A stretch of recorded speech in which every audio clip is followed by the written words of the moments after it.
Hello! Today we've had a wee bit of a change of plans actually.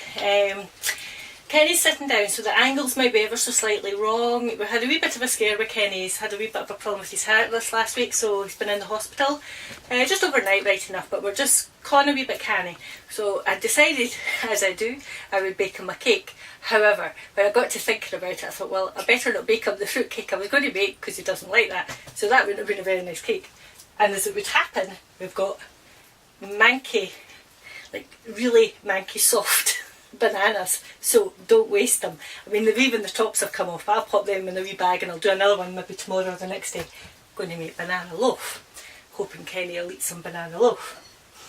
So 140 grams of just that usual butter spread I use, 140 grams of caster sugar or sugar, just whichever you have to hand.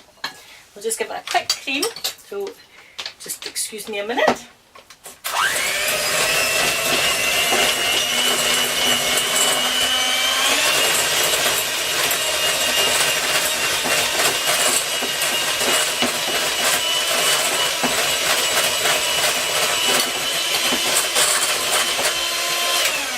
I never give this as much as I would if I was just doing it.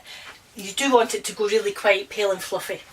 But tonight, as usual, I'm just doing it this way for quickness. So again, it's another 140 grams of self-raising flour, but I've put in 1.5 teaspoons of baking powder because obviously bananas are a wee bit heavy, so you're wanting it to still rise. If you've got time, do it a wee bit egg, a wee bit flour, a wee bit egg, a wee bit flour, but I'm just whacking it in for speed. Because like I say, we don't want Kenny even to fall off his seat. That wouldn't work, but you know what I mean. You don't want to take too long.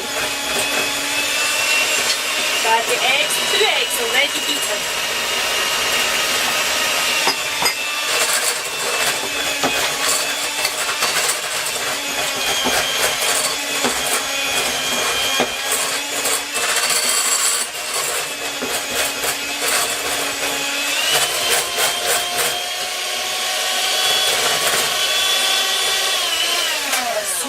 Now your thumb.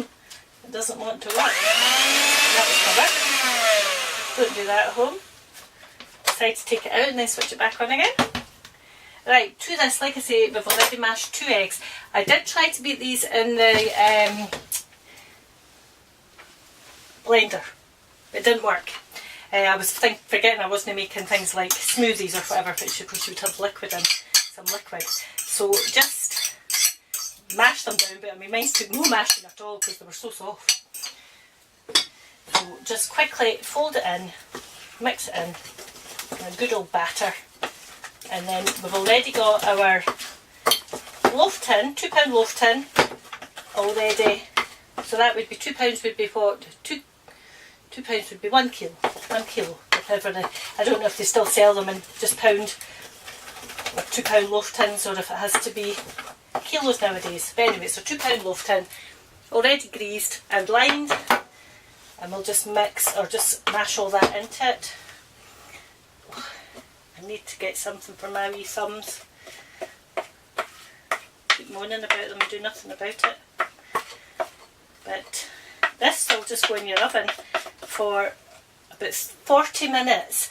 But like last week's cherry cake, come back and check it after 30 minutes because you don't want it to burn.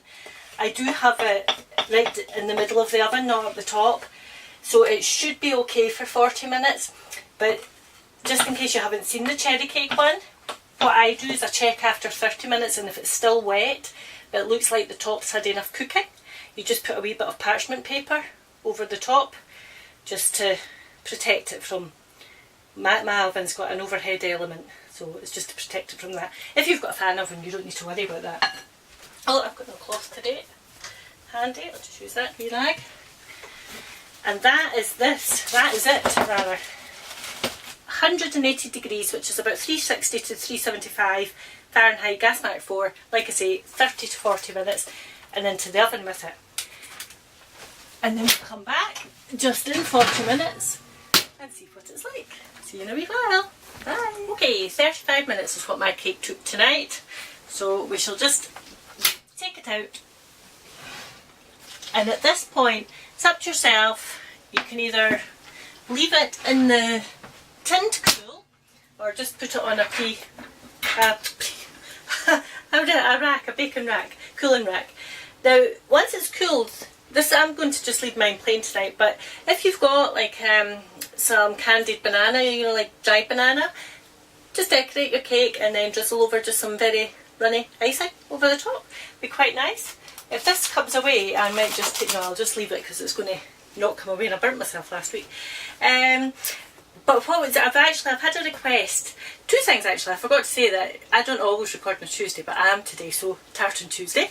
Don't know if I'm the only person in Scotland doing Tartan Tuesday, but hey ho, you can let me know.